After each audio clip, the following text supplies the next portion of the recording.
I am speaking English. It's just a very thick Scottish accent, so I'll speak very slowly for you to understand. So yes, I'm the founder of AAC Craig. So Craig is in Scotland, and AAC Microtec, hopefully I pronounced that correctly, is in Uppsala.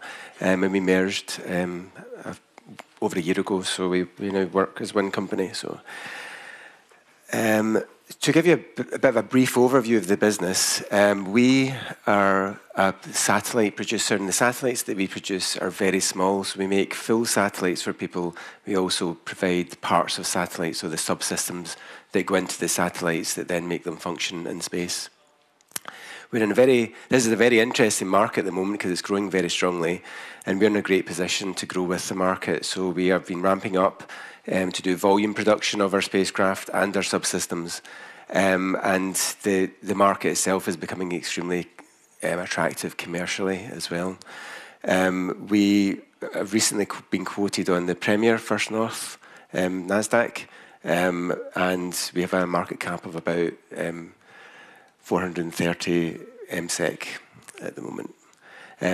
Interestingly, we've been going for quite a long time now, so about 14, 15 years. We're award-winning for the different activities. We're considered a quality innovator in our market. So we're in a fast-moving market, so we need to continue to develop our products, which is important.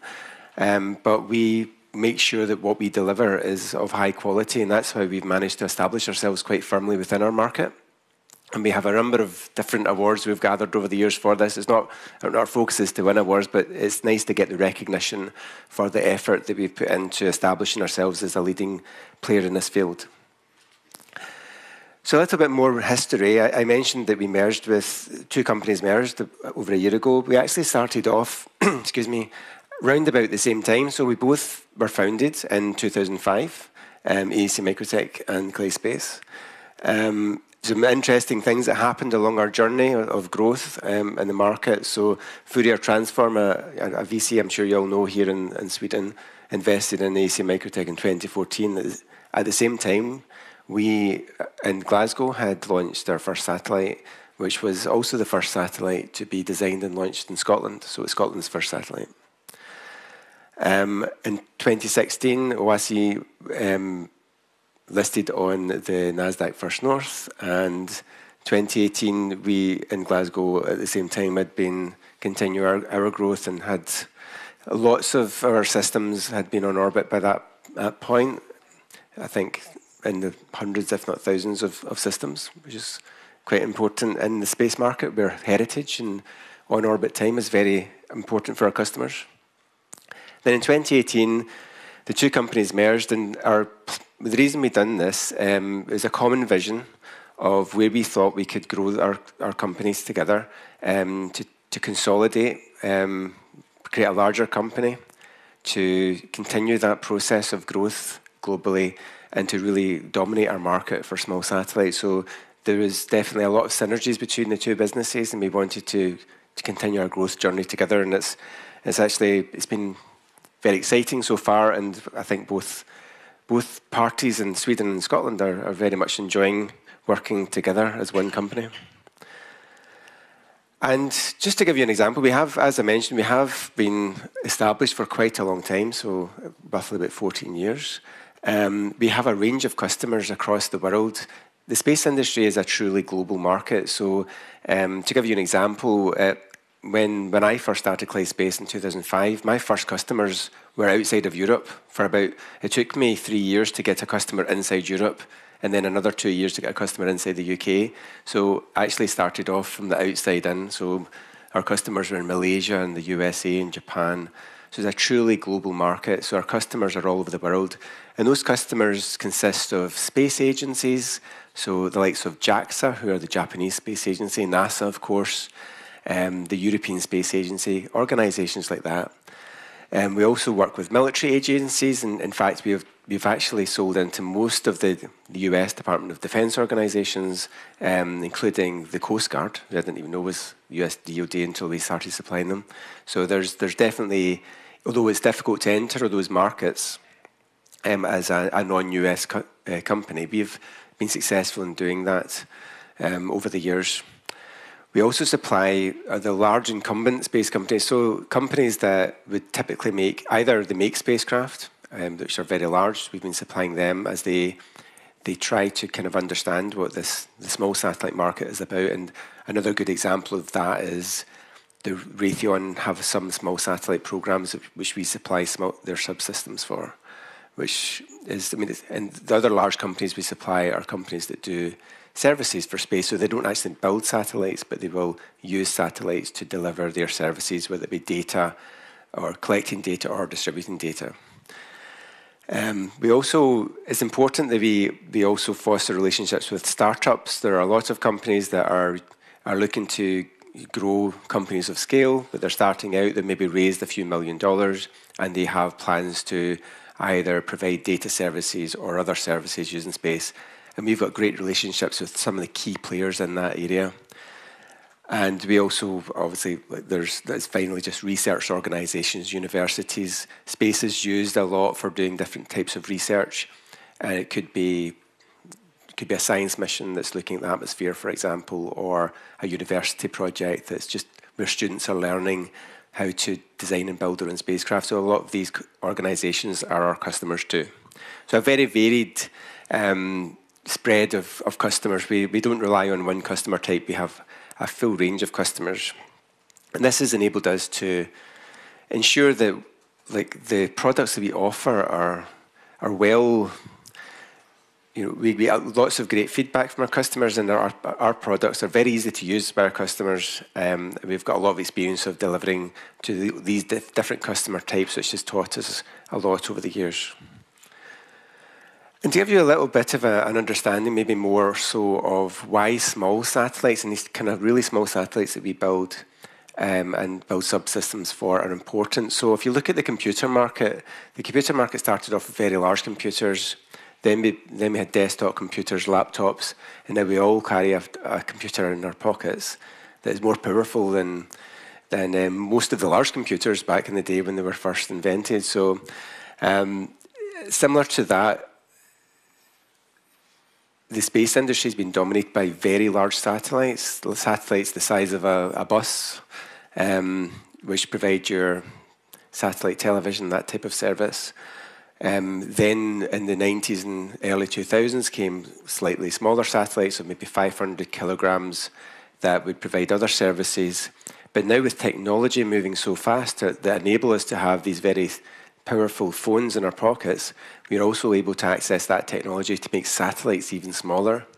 And this is where our leadership in the market comes from. We make very high quality, high performance, but very small satellites that can be used for lots of applications. And this is bringing a lot of disruption to the market, and also means that instead of buying one satellite to do one function, which costs hundreds of millions of euros, you can buy hundreds of satellites for the same price and provide a much better service, or buy one satellite. But the future is constellations, and I'll talk about that a little bit later. Other information about the market. So this is the small satellite sector of satellites less than 50 kilograms. So 50 kilograms is about the size of a washing machine. Have you ever tried to move a washing machine into your house? It weighs about 50 kilograms. It's quite heavy. So we make satellites from that size and down. So a lot of our satellites you can actually hold in your hand. And this is the market for them. So most of these satellites, up until, say, 2016, have been used mainly for Earth observation and technology demonstration. So they've kind of focused on kind of early stage of the market. But very interesting, very interesting, the satellite sector as a whole is dominated by telecom, so it's the transmission of data. So over 50% of the space market is dominated by that. And that's where most of the money is made in the satellite sector. The predictions, and this is actually now happening, is that the small satellite sector, whereas before, I think there's a wee pointer here, I think. Before, telecoms is this tiny wee segment here. Telecoms is now going to be most of the market for small satellites. We're seeing this application of small satellites now dominating. And for me, what this tells me is that the small satellite market is now maturing to a point that it's being used for the applications that are historically the kind of main money makers for the industry. I mentioned constellations before, so constellations are where we deliver this. So constellations are a network of satellites. It's lots of satellites. A constellation could be 20 satellites, or it could be 2,000 satellites. It's a lot of satellites providing a single function. So these satellites are in something called low Earth orbit, which is kind of similar to the height of the International Space Station. So it's maybe about, say, between 400 and 600 kilometers above our heads. So not very far out into space, but because it's quite close, we need a lot of satellites to provide continuous coverage. And there are a number of different companies planning to provide constellations of satellites that are going to provide internet and communications, but also at the same time there are companies doing Earth imaging using constellations. So there's a lot of different applications that use this approach, and it actually accounts for about 70% of small satellite demand. So it's a very important area for us to focus on, and our strategy is to work with as many constellation customers as possible so that we deliver volume to these new applications that are coming through. And this is actually showing that most of our current customers are either at the start or on part of their journey, where they're trying out their services or demonstrating services, and then they're moved to rolling out many satellites in the future over the next few years.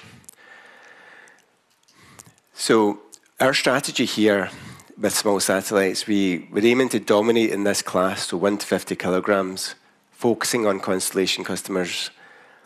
We are going to continue to develop the product technology and performance and assurance. So it's really, the technology is vital here. If you can design your spacecraft so you can ramp up production so it becomes a product that you make hundreds of, rather than being individual satellites, which is historically what the satellite industry has been about, that gives us a fantastic platform to dominate the market from.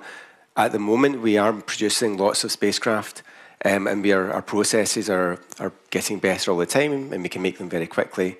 However, our plan is to get to a point where we are a production line of spacecraft going through our facility. Standardization is key to this, so having everything from one product is the way to do this. You can't have lots of different products if you want to have volume production, so we're making sure that our systems are standard and can function as necessary for our customers. And we're also looking at different business models. So we have the ability to design, build, test, and also operate spacecraft. And we have wrapped this into a product that allows customers to buy a service from us where all they do is receive data. So it could be any type of, it could be taking pictures of the Earth, but the customer receives the data. They don't have to even see the satellite. So this is a model that is becoming more popular with our customers as we take all of the part of the space side of their business away from them and supply them with data. These are just an overview of the sizes of spacecraft that we're currently building. So we go from 1 kilogram through to 20. You can see they're small pictures, but I mean, they're quite tiny. You can hold them in your hand. Some examples of our current customers: Kepler Communications. They're a Canadian startup company. We've launched 2 satellites for them. We have another satellite in build at the moment for them. Both of the satellites are working great. They've already started servicing customers with data backhaul services. And it's a great example of the type of customer that we engage with, because their plan is to launch, I think it's 140 satellites over the next few years.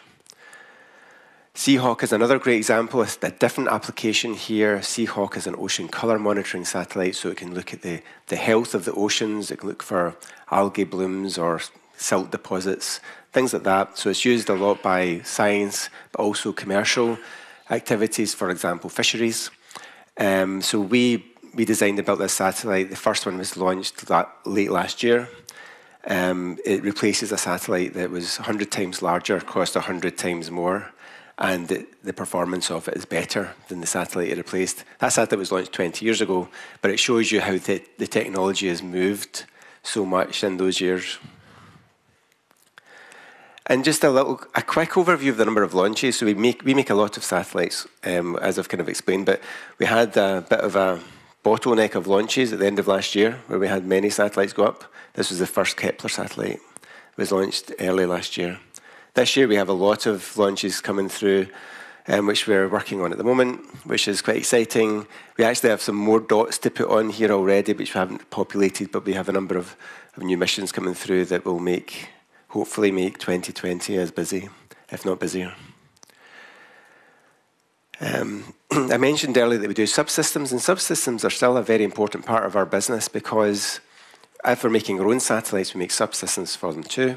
And we also want to supply customers that are making satellites that are larger than what we would make, so above 50 kilograms. And this is actually most of the work that we do here in Sweden is in that area.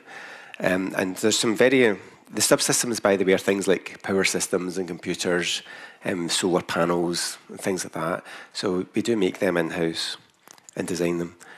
And a good example of this is York Space Systems. They're a US-based company. They actually have a license to make some of our subsystems in the US, but we also supply them with subsystems. And they recently had a launch from New Zealand, which was very successful, and all of our systems are working great. So it's a good example of one of those types of customers, but we actually also have, I think, maybe tens, if not hundreds more similar type customers that we work with. Again, very important part of our business. All it takes is one or two of these types of customers to do a constellation that we are supplying into, and that's our focus, is to try to work with that type of customer, and then we supply them with the volumes of subsystems for their mission too.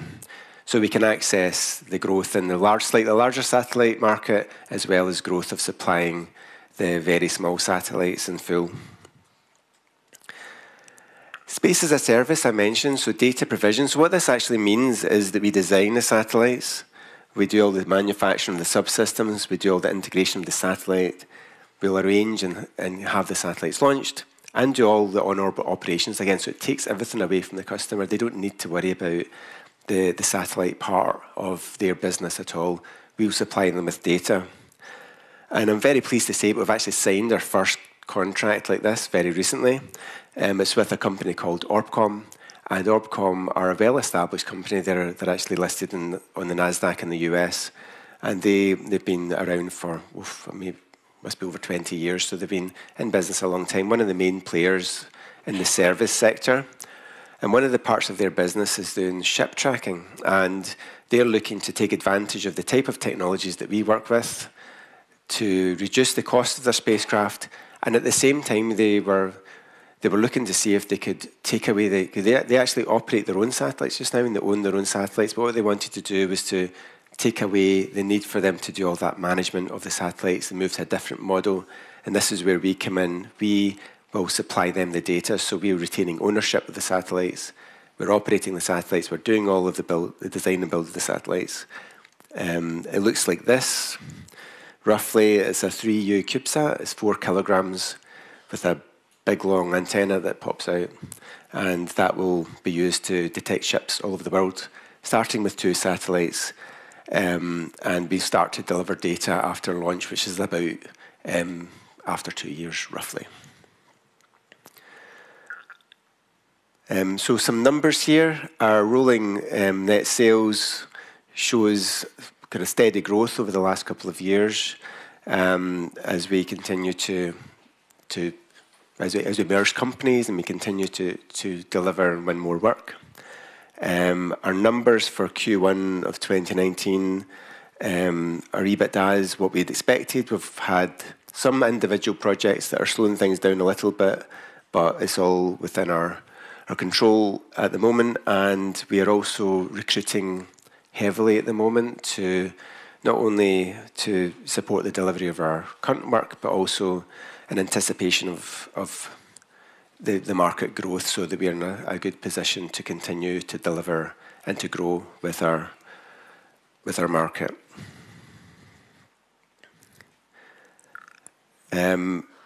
Our strategic agenda, we're still looking at the US as having a manufacturing facility there. Just a couple of other things. We're looking to secure our next magnitude of constellation orders, which will be about 10 satellites. So that's in our pipeline at the moment. We are going to be developing the next generation of products for CubeSat platforms and small satellite subsystems, increasing our manufacturing capacity, and further developing our space as a service model. And finally, we have a rights issue that is coming up in the next couple of weeks. The terms are there are 2 new shares for every 5 with a subscription price of 3 SEK. And the period is between the 20th of May and the 3rd of June. We already have subscription commitments for up to 82% of this. Our plan is to use this funding to expand develop our products, to support our growth. Our market is growing extremely quickly, and this funding will be used to ensure that we are the leader in our sector with our product development and also our kind of key activities within marketing and recruitment. So that's me. Thank you very much for your time. Thank you so much. Please welcome. You can have 1 grape, I think, but don't. 1 grape. Do you have any questions for the space industry? You showed us some figures there, and I would like to elaborate a little bit. Your income decreased in the last quarter. Could you tell us what happened? That's due to delays caused by just 1 or 2 projects. Within our business, we can have some projects that are quite large, and what they can tend to do is dominate activities within a quarter, depending on the status of them. So because I know you talk so much about how the market is expanding, and you're showing us all the figures, but at the same time, your income is decreasing. So, but that was the delays that caused that. It's due to delays, yeah. If that was the bad news, the good news is that you also decreased your losses. How did you succeed in doing that? Well, we are a growing business, and when your growth costs. So we are investing in the business to grow the business, and but you had the decrease in the. It shows that it's working. So we've got some great people that work in the company, and What can you say about your need for investments in the long run? Is this do you have a lot of investments in the future too? I don't. We aren't planning. Is the worst behind you? I think the market is growing quickly. We see the activity. Our pipeline is looking really good. There's lots of activity out there. We expect that we'll grow our sales, and the sales will support our growth in future. And what we want to do at the moment is to ensure that the company is able to grow at pace with the market. Growth can be dangerous as well as exciting, so it can put a lot of pressure on a small business. So by funding ourselves correctly, we will ensure that we're successful in growing with the market. And one thing you did, that you recently moved to, you're still at First North on Nasdaq, but you're moved to the Premier segment. Can you tell us a little bit, why did you do this, and do you have plans to move on to the main market in the future as well? We felt this was important because we want to attract investment from institutional investors as well, and it's easier to do that. But we also have plans to, as we continue to grow, to move on to the more senior markets in the future as well. But I have no timeline for this, I guess, or? Well, I think we need to be on this market for at least a year. Okay. And I have to say congratulations. You have this new boss. How is he? You've been working with him for a week now, at least. Mr. Luis Gomez is the new CEO since a week. So how is he? Luis Gomez. Actually, I've known Luis for a long time. So Luis and I done our master's degree together. I think it must have been 20 or something years ago. So we both worked at a company in southeast of England, and I'm absolutely delighted he's joined us because he's a great guy. He's very clever. He's very ambitious. And I read you spoke 4 languages. Is that true? Or was that a LinkedIn lie, or is it? He only speaks 1 language to me, so I don't know. We had the coolest of titles before joining you. I saw his title was Head of Earth Observations. Yeah. I mean, my God, that guy, he must really know it all, or? Yeah, he's basically he's a very senior guy with a lot of experience in small satellites. So Earth observations is where you're taking pictures of the Earth, mainly. Yeah, I know. So if he was doing that in the company in the southeast of England, then he was clearly very good at what he does. When you announced that he was going to start, and he recently started as a CEO, you said that he has a clear picture of how we should develop the company. Can you tell us a little bit, what is this clear picture that is I think one of the things executive? One of the things I've had from talking with Lush is a shared vision of where we see the business going. It's about rapid innovation, it's about fast growth, it's about constellations and volume production, the ability to make decisions quickly rather than do them by committee and take months. The company that he worked for before is owned by Airbus, so things are quite slow. So he's really excited to work in a fast-moving market with a fast-moving company. Yeah. So he took in Airbus at his old company as a new owners. Do you expect him to do something similar to you, to find some new really?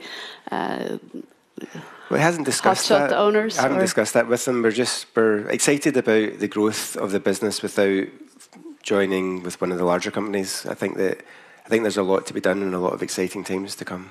Okay, so he's only 1 week old at the company, so let's see. Next time, I guess he'll be here, but you did a great job as well, so thank you so much. Thank you. Thanks. Thanks. Thank you.